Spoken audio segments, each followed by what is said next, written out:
Hello everyone. Today's case will take you to the capital city of Washington, to a historic neighborhood in the northwest of the capital known as DuPont Circle. This area has many embassies and several pillars listed as National Historic Landmarks. Around the DuPont Circle roundabout, there are quite a few row houses, and today's case took place in one of these row houses on Swan Street. At 11:49 p.m. on Wednesday, August 2, 2006, Washington, D.C., S911 Dispatch Center received a distress call. The man on the other end of the line was extremely frantic and scared, stating that his house had just been broken into and that an intruder had stabbed his friend. The dispatcher continuously reassured the man, advising him to stay calm and wait for the police. He mentioned that his friend was trying to stop the bleeding. The dispatcher instructed him to fetch a towel to press on the wound, and if the towel soaked through, to get another one to continue applying pressure until medical help arrived. 5 minutes after receiving the call, the medical team arrived at the scene at 1509 Swan Street. This was a 3-story row house.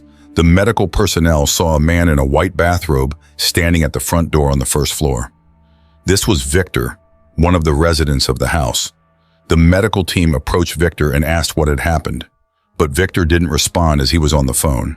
They overheard Victor telling the person on the other end that someone had been stabbed on the second floor. Upon hearing this, they quickly headed to the second floor of the house. There, they saw another man also in a bathrobe, standing near a bedroom door. This was Dylan. When the medical team asked where the victim was, Dylan pointed to a room further from the stairs. Then he returned to his room and closed the door. The medical team proceeded to the indicated room and found a man lying on the bed with another man wearing only underwear beside him. This was Joe. The injured man on the bed was Robert Wang, a Chinese American who was not a resident, but a temporary guest. Joe was sitting by the bed with his back to Robert Wang, not performing any first aid measures. When the medical personnel asked Joe what had happened, he only replied, "I heard screams." Robert Wang was lying on the bed wearing a gray t-shirt and sweatpants. The t-shirt had the inscription, "For the best and merry." He lay motionless, his arms gently placed at his sides. The medical team checked and discovered 3 stab wounds on Robert's chest and abdomen. Strangely, these wounds were not bleeding. Upon closer inspection, they found traces around the wounds indicating that someone had wiped them clean with a cloth. The medical team urgently transported the victim to the hospital, but unfortunately, he did not survive. At 12:24 p.m. on December 5th, 35 minutes after the call about the incident, the doctor declared Robert Wang deceased. The police then began investigating the case. According to the autopsy results, the victim Robert Wang had blood in his eyes, suggesting he might have been suffocated before his death. However, Robert's tongue was intact, and there were no signs of strangulation or choking. It is possible that the perpetrator covered Robert's nose and mouth.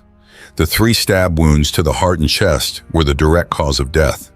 The wounds were very clean and precise, with no signs of scratching or dragging, indicating the victim was completely immobile when the perpetrator committed the crime.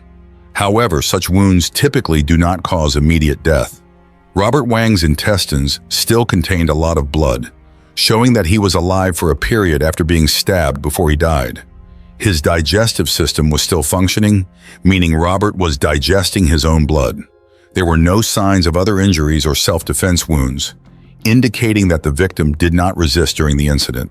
A forensic examination also revealed multiple needle marks on Robert's body, including on his chest, neck, and left arm. Yet the medical personnel did not see any signs of injection upon their arrival. This suggests that Robert may have been poisoned. However, toxicology tests came back negative, meaning no toxins were found in the victim's body. According to the police investigation, the 4-story house where the incident took place was valued at $1.2 million, including a basement, a ground floor with a living room, dining room and kitchen, a second floor with 1 bedroom, 1 living room, and a shared bathroom and a larger apartment on the 3rd floor. 3 men lived in the house. The bedroom on the 2nd floor near the stairs belonged to Dylan, the eldest of 5 children, who was 36 years old at the time of the incident. 3 years prior, he had earned a master's degree in children's literature and become a writer, having written several children's books before moving to the house on Swan Street in Washington, D.C.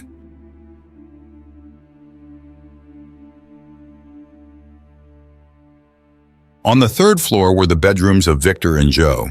Victor was a sales manager at an advertising company and had lived in Washington, D.C. for over 10 years. He was the one who called the police on the night of the incident. Joe, 35, graduated from William and Mary University, then studied law at the University of Virginia, becoming a clerk at the Western Virginia District Court, and was currently working in the legal field. Joe and Victor were a gay couple who had lived together in the city for 10 years. In addition to these three men, a woman named Sarah also lived in the basement of the house. According to the investigation, Sarah had left the house on Swan Street to visit a friend at 6 p.m. on the day of the incident and stayed out all night, providing her with a solid alibi. Additionally, Sarah did not know the victim, Robert Wang, so the police ruled her out as a suspect. The house at 1509 Swan Street had two entrances, front and back, both equipped with alarm systems that made noise whenever someone passed through. However, there were no signs of forced entry at either entrance, and there was no indication of a struggle inside the house or any missing property. Robert Wang's body was found in the second-floor living room, far from the stairs. To get from the first floor to the second floor, one had to pass Dylan's bedroom. The living room was also very tidy, and there was no blood on the floor. Robert Wang's wallet, BlackBerry phone, watch, and other personal items were intact, with cash and credit cards still in the wallet. By examining Robert Wang's phone, the police discovered that he had sent two emails around 11:05 and 11:07 p.m. that night, one of which informed his wife that he had just showered and was about to go to bed.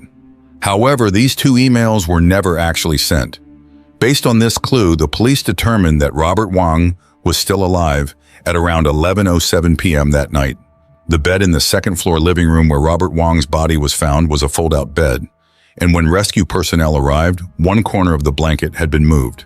Robert lay on a striped blue blanket with two distinct bloodstains, approximately 100 milliliters of blood. The pillow had an indentation as if it had just been used to rest the victim's head. Beside the bed was a cabinet, on top of which was a blood-stained knife, and on the floor in front of the cabinet was a blood-stained towel. Both the blood on the knife and the towel belonged to the victim, Robert Wang. The scene looked strange because the entire house was very clean and tidy, with no signs of disturbance except for the bloodstains on the bed and the towel. The police did not find blood anywhere else. What was even more peculiar was that Robert Wang's wounds should have bled a lot, but in reality only a small amount of blood was present on his chest and abdomen, with the rest seemingly wiped clean. The police then brought in sniffer dogs to the scene. The dogs detected Robert Wang's blood scent in two locations, outside the second-floor bathroom near the dryer and at the drain behind the house. The drain was half open, the drain pipe was not sealed properly, and it appeared to have been used recently. It is highly likely that someone who had Robert Wang's blood on them came to this spot to wash up and then threw their clothes in the dryer. Forensic experts pointed out that the bloodstains on the bedsheet did not match the wounds of the victim, Robert Wang. The bloodstains on the towel on the floor were also not from being pressed against a wound, and the blood on the knife on the nightstand appeared suspicious. Combining these anomalies, it seemed that someone had placed the knife in the towel and folded it to deliberately smear blood onto the blade. The blood stain on the blade started from the middle and extended about 14 centimeters. However, Robert Wang's wounds were only 10 to 12.7 centimeters deep, so they could not have left a 14 centimeters bloodstain. This knife was clearly not the murder weapon. The police found a few fabric fibers on the knife, and tests confirmed that all the blood came from the towel on the floor. When discovered, Robert Wang was wearing a t-shirt, and the holes in the t-shirt matched the wound locations, indicating he was stabbed while wearing it. This further confirmed that the knife on the nightstand was not the weapon, despite the blood on it being Robert Wang's. The killer likely took Robert Wang's blood and smeared it on the knife to mislead the police. Robert Wang was 32 years old, a Chinese American who grew up in New York. He was a bright and diligent student, always at the top of his class. He later attended William and Mary University. On the night of the murder, he was wearing a t-shirt with his university's logo. Joe was a close friend of Robert, whom he met in the student association. After graduating from William and Mary University, Robert Wang earned a PhD in law from the University of Pennsylvania. He had worked as a legal assistant in court and later as a lawyer at a law firm. Joe also had a similar career path, and the two had known each other for over 10 years, maintaining a close relationship. 3 years earlier, Robert Wang married his girlfriend, Catherine, and they lived happily in Fairfax County, Virginia. Less than a month before the incident, Robert Wang resigned from his position at a law firm to become the chief legal advisor at a newspaper in Washington, D.C., about 30 kilometers away, a 30-minute drive. According to his wife, Catherine, in the weeks before the incident, Robert Wang had no medical appointments, and she had not noticed any needle marks on his body. Catherine also knew that her husband was very close to Joe. That evening, at 9:30 p.m., Robert Wang called Catherine to say he would be staying over at Joe's house because he was working late. Catherine agreed. That was the last conversation between Robert Wang and Catherine. Later, Catherine received a call from Joe informing her that Robert Wang was severely injured and being rushed to the hospital.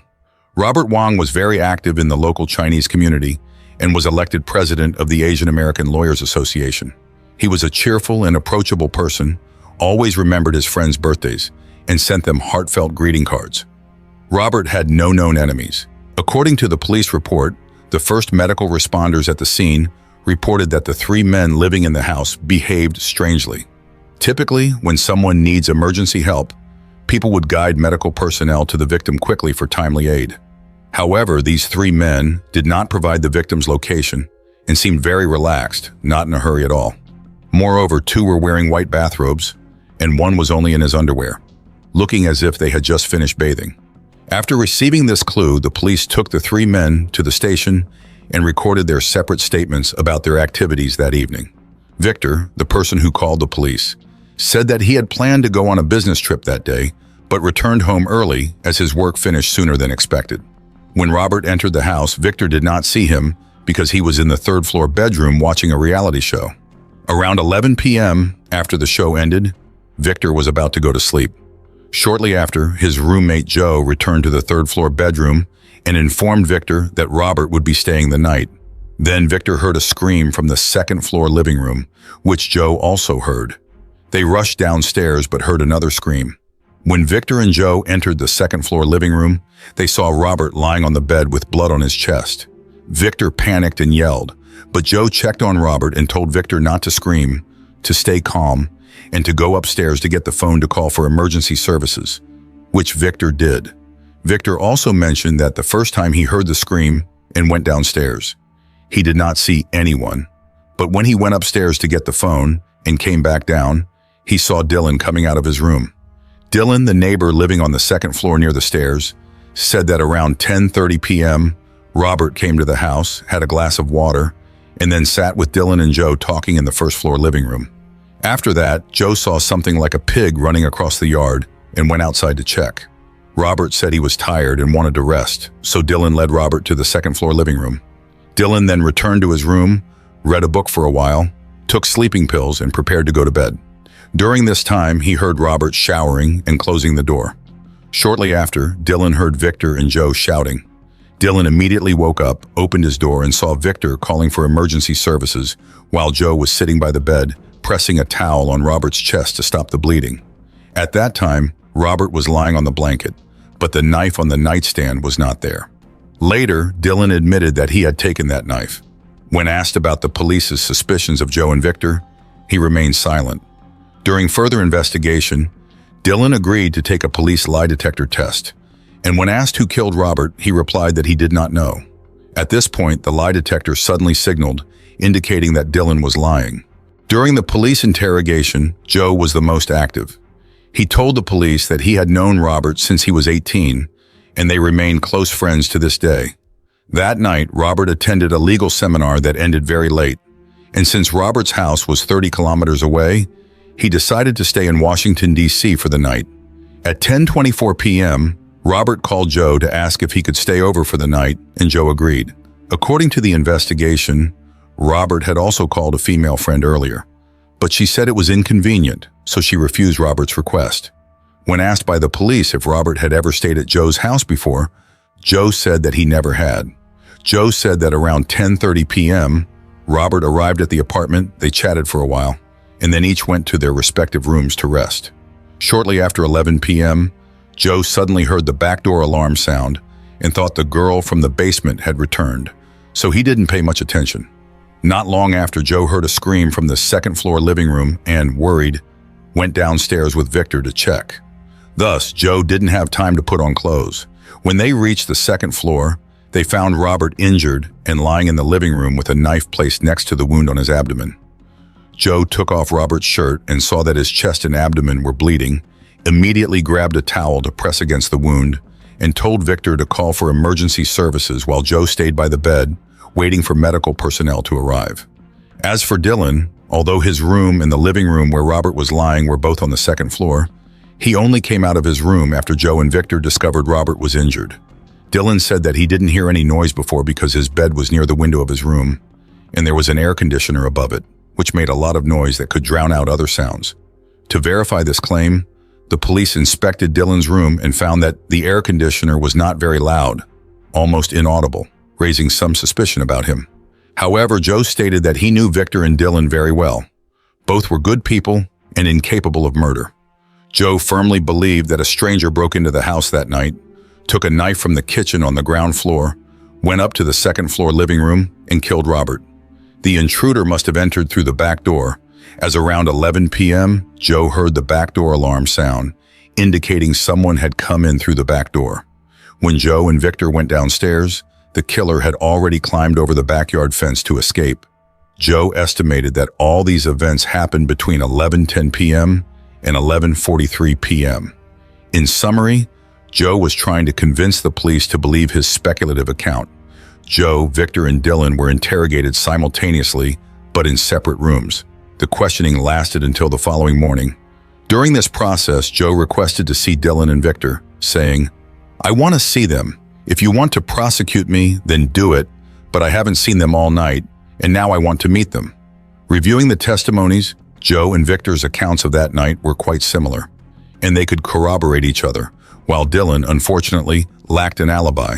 However, all three insisted that a stranger had broken in through the back door. The crime scene at 1509 was a townhouse sharing a wall with the adjacent house. The neighbors told the police that around 11 p.m. that night, they heard a scream, and they remembered the time because they were watching the 11 o'clock news. After taking statements from Victor, Joe, and Dylan, the police allowed them to leave. Unexpectedly, Joe later voluntarily went to the police station to meet with the investigators. Joe revised his previous statement, saying that when he reached the second floor living room that night, the knife was not lying on Robert's abdomen, but was stabbed into his chest. Joe admitted to pulling the knife out and placing it on the nearby cabinet. Joe mentioned that the police might find his fingerprints on the knife because he had touched it. The police asked Joe if he had moved anything else, to which Joe replied that he had only lifted Robert's shirt and moved the knife, not touching anything else. After interrogating the three men, the police learned that the relationship among the three men in the house was not just friendship or typical cohabitation. Victor and Joe had been in a romantic relationship for over 10 years, and then Dylan came into the picture, forming a complicated three-way romantic relationship. The police asked Joe if he liked Robert Wang, and Joe confirmed that he and Robert Wang were just close friends with no romantic involvement. Robert was married and lived happily with his wife. The police conducted a thorough search of the entire house, dismantling the floorboards, inspecting the stairs, walls, and even the sink. This time, they found more evidence. There were signs of drugs in Dylan's closet and on the third floor dresser. In Dylan's bedroom, they found a set of dining utensils, including a large meat-cutting knife and a fork. But one of the smaller knives matched the length of the weapon that caused Robert's wound. They also found a magazine open to a page with an image of a person lying on a bed in a pose similar to how Robert Wang was found. Previously, Dylan had claimed to be a writer, saying that he was reading in bed at the time of the incident. The police also found several books about homosexual relationships in the house. Before this incident, Robert Wang had never been to this house. He was heterosexual and married, but the police still found it puzzling that he decided to stay overnight. So they decided to re-examine the situation. This time, they suspected that Robert Wang might have been assaulted before his death. Thus, the three men in the house became prime suspects in the case. The police speculated that that night, Robert Wang intended to stay at the house, but the three men collectively assaulted him. When Robert Wang tried to resist, he was unexpectedly killed. Due to Robert Wang's severe injuries, the three men failed to provide timely medical assistance. Realizing the dire situation, they quickly cleaned up the crime scene and jointly reported to the police, claiming that an intruder had committed the crime. According to the testimonies of the three men, they heard a distressing cry from the second floor between 11 p.m. and 11:30 p.m., but Victor did not call emergency services until 11:49 p.m.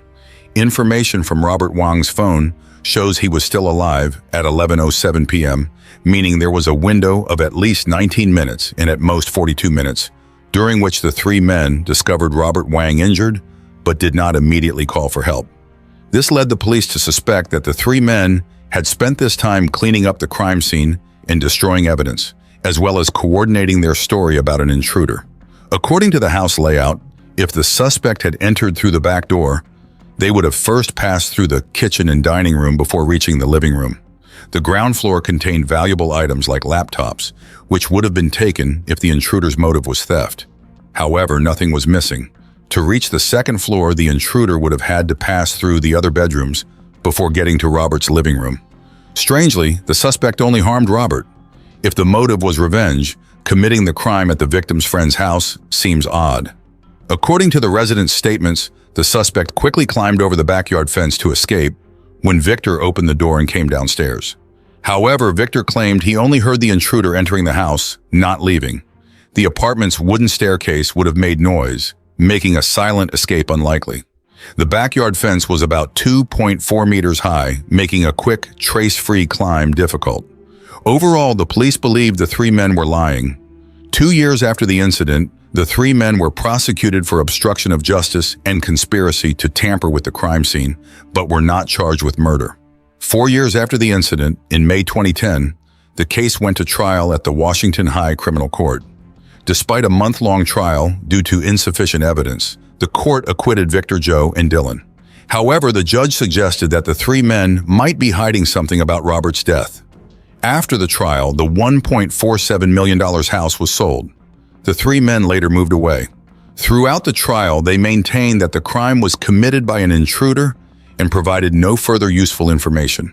After the trial, the three men married in different locations and started new lives, never mentioning the incident again.